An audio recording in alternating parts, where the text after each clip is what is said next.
නිව්සීලන්ත වල ගෙවල් හොයනකොට ඒකේ ප්‍රොසෙස් එකක් තියෙනවා.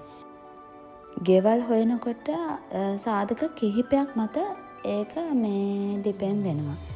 එකක් තමයි අපි හිතමු නිව්සීලන්ත වල අපි ජොබ් එකකට නම් යන්නේ අපි බලන්න ඕනේ මේ ජොබ් එක තියෙන තැන මොකද්ද කියලා. එතකොට අපිට ජොබ් එකට ලේසියෙන්ම යන්න පුළුවන් තැනකට ආසන්න තැනක අපි ගෙවල් හොයන්න ඕනේ. ඒ අපි බලන්න ඕනේ ඒ ඒරියා එකට කියන මොකද්ද නම කියලා. එතකොට ඒ ඒරියා එක අපිට දාලා අපිට ඔය එක ඔය වෙබ්සයිට්ස් වලට ගිහිල්ලා අපිට සර්ච් කරන්න පුළුවන් ගෙවල්. අනිත් සාධකය තමයි ඉස්කෝලේ. අපේ හිතේ මොන හරි ඉස්කෝලයක් තියෙනවා නම් මේ ළමයා දාන්න ඕනේ ග්‍රැමර් ස්කූල් එකට නැත්නම් මේ ළමයා දාන්න ඕනේ මොන හරි වෙන ඉස්කෝලයකට නම් එතකොට අපි ඒ ඉස්කෝලේ අහුවෙන සෝන් එකට අනුව ගෙවල් හොයන්න ඕන. මොකද මේක මෙහි තියෙනවා හැම ගෙදරක්ම හැම ඉස්කෝලයකටම සෝන් එකක් තියෙනවා. ඒ සෝන් එකේ ඇතුලේ තියෙන ගෙවල් වලට තමයි මූලිකත්වය දෙන්නේ ඒ ඉස්කෝලේට ළමයි ඇතුළත් කිරීමේදී. ස්කූල් එකේ ඒ සෝන් එකෙන් පිට ළමයිනු ගන්නවා. හැබැයි ඒක ලීස්ට් ප්‍රයොරිටි දීලා තමයි ගන්න. ඒක නිසා අපිට මොන හරි ඉස්කෝලයකට දාන්න වෙනවා නම් ඒ ඇඩ්මිෂන් එකේම ඒගොල්ලෝ සිස්ටම් එකේම බලනවා අපේ ගෙදර ඇඩ්‍රස් එක ඒකට ස්කූල් සෝන් එකට අහු වෙනවද කියලා. ඒක ඔටෝමැටිකලි ඒගොල්ලන්ට බලන්න පුළුවන්. ඒක නිසා අපේ මොන හරි හිතේ තියෙනවා නම් ඉස්කෝලයක් දාන්න ඒ ඉස්කෝලේ අහු වෙන සෝන් එක බලන්න ඕනේ. අනිත් පැත්තෙන් අපි හිතමු අපේ මොන හරි පුද්ගලික අවශ්‍යතා තියෙනවා පුළුවන්. අපේ සමහරට මොන හරි ටවුන් එකට කිට්ටු වෙන තැනක් වෙන්න පුළුවන්.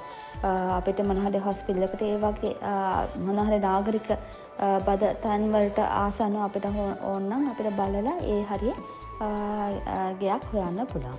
එතකොට ඒ වගේ සාධක අපිට බලලා තමයි යන්න ඕනේ. නැත්තම් අපිට ඕන නම් ඒව මුකුත් බලන්න නැතුව ඒ වෙබ්සයිට් වල තියෙන දැන්ට අවේලබල් ගේකට අපිට රෙජිස්ටර් වෙන්න පුළුවන්. එතකොට එහෙම රෙජිස්ටර් වෙනකොට ඒක රෙජිස්ට්‍රේෂන් ප්‍රොසෙස් එකක් තියෙනවා. ඒ රෙජිස්ට්‍රේෂන් ප්‍රොසෙස් එකේදී අපේ ඩීටේල්ස් දාන්න ඕනේ. අපේ කන්ටැක්ට් නම්බර් එක දාන්න. එතකොට අපි නිව්සීලන්ත එළියේ ඉන්නකොට අපිට ඇත්තටම කන්ටැක්ට් නම්බර් එකක් නැහැ. එතකොට අපිට දාන්න වෙන්නේ එළියේ නම්බර් එකක්. එතකොට ඔහොමම යනකොට දැන් සාමාන්‍යයෙන් වෙන්නේ අපේ ওই සයිට් එකට රෙජිස්ටර් වුණාම ඒ ලෑන්ඩ්ලෝඩ් හරි ලෑන්ඩ්ලෝඩ් ඒ ඒජන්ට් ඒ හැම ගෙදරකටම ඒජන්ට්ස්ලා පත් කරලා තිනවා. එතකොට මේ ඒජන්ට්ස්ලා ත්‍රූ තමයි ඇත්තටම අපි ওই ගෙදර බුක් කරන්නේ. එතකොට ඒ ඒජන්ට්ස්ලා කරන්නේ මේ අපිට විවිං ටයිම් එකක් දෙන්න ඕන. අපිට ඒ ගෙදර ගිහිල්ලා බලලා අපිට තීරණයක් ගන්න විනාඩි 10ක වගේ විවිං ටයිම් එකක් දෙන හැම ටෙනන්ට් කෙනෙකුටම. එතකොට ඒ ටයිම් එක ඇලොකේට් වුණාම අපිට ගිහිල්ලා බලන්න පුළුවන්. ඒ බලලා උනාට පස්සේ තමයි අපිට ඒ ගෙදර අපිට ඕනනම් ඒ දිගට අග්‍රීමන්ට් දාලා මේ අග්‍රීමන්ට් ගහලා ඊට පස්සේ අපිට ඒ ගෙදර අපිට අයිති කරගන්න පුළුවන්. ඕක ඇත්ත තත්ත්වය වුණාට ඕක තමයි හැමෝම කියන්නේ. ඔය එක මේ සයිට්ස් වලට ගිහිල්ලා ගෙවල් බලලා විවිං ටයිම් එකක් බුක් කරගෙන මේ ගේ හොයන්න කියලා. මම ඉස්සර එහෙන්දන් එනකොට මම යාළුවා මට ඕන තරම් හිටියා. යාළුවන් හැමෝටම කතා කළාමත් කිව්වා අපිට කරන්න බෑ. ඕකේ මෙහෙ ප්‍රොසෙස් එකක් තියෙනවා. මේ එක වෙබ්සයිට්ස් වලට ගිහිල්ලා රෙජිස්ටර් වුණාම අපිට මේ විවින් ටයිම් එකක් අරගෙන අපිට ගෙවල් බුක් කරන්න පුළුවන් කියලා. හැබැයි ඇත්ත තත්ත්වය මම එහෙම එක සයිට්ස් වලට ගිහිල්ලා ගෙවල් බලලා විවින් ටයිම් එකක් ඇලොකේට් කරගන්න ගියාම ඒක අපිට අමාරුයි. ඒ කියන්නේ එකක් ඒගොල්ලෝ අහනවා කරන්ට් ලෑන්ඩ්ලෝඩ්ගේ ඩීටේල්ස්.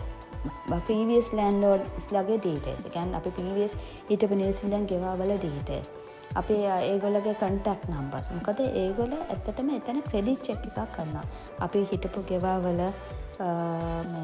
හරියට රෙන්ට් එක ගෙවලාද ප්‍රශ්න ඇති කරගෙන තියෙනවද අපේ මේ කොහොමද අපේ හිටියේ ඒ විදිහට අපේ ක්‍රෙඩිට් චෙක් එකක් කරලා ඊට පස්සේ ඔය රෙජිස්ටර් වෙන ඒ ගෙදරට කැමති හැමෝගෙම ඒව ෂෝට් ලිස්ට් කරලා ඊට පස්සේ තමයි ඒගොල්ලන්ට විවින් ටයිම් එකක් දෙන්නේ. එතකොට ඇත්ත තත්ත්වය ඔහොම වුණාට ඒක වුණාට අන්තිමට කරන්න ගියාම ඒක වෙනස්ම දෙයක්. ඉතින් ඇත්තටම මගේ අත්දැකීම හැටියට විදි දෙකයි නිව්සීලන්තට යනකොටම ගේකට යන්න පුළුවන්. පළවෙනි ක්‍රමය තමයි අපි ලංකාවේ අය ඉන්නවා ඔය නිව්සීලන්ත වල ප්‍රොපර්ටි මැනේජ්මන්ට් කරන ලංකාවේ කට්ටිය ඉන්නවා.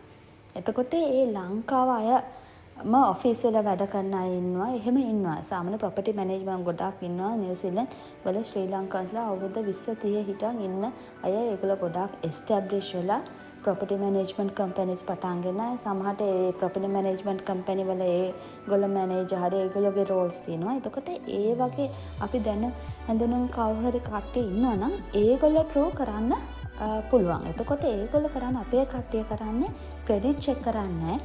අපිට කෙලියම ඒවා ක්‍රෙඩිට් චෙක් බයිපාස් කරලා අපිට ගෙදර වෙන් කරනවා. එතකොට අපිට නිව්සීලන්ත ගිය හැටිම අපිට කෙලියම ඒ ගෙදරට යන්න පුළුවන්.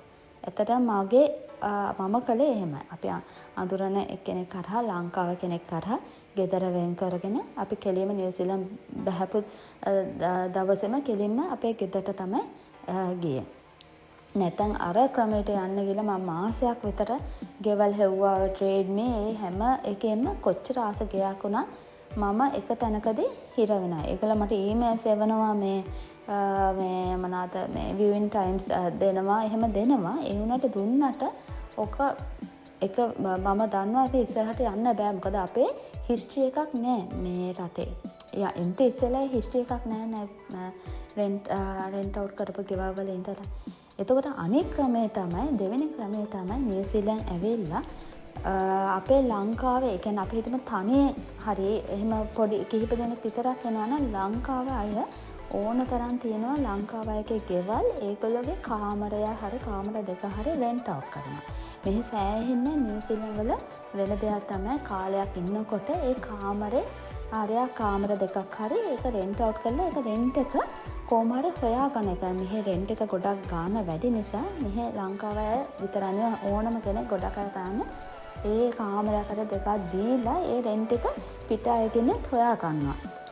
එතකොට එහෙම අය බලලා ඒ වගේ ගෙවල් වල කාලයක් ඉඳලා එයාට ඒ රෙන්ට් එක ගෙවලා ඒගොල්ලෝගේ කාමරයක හරි ඉඳලා එහි ඉන්න ගම රට ඇතුළට ආවට පස්සේ පොඩි හැකියාවක් තියෙනවා මේ ගෙවල් ගිහිල්ලා ගන්න.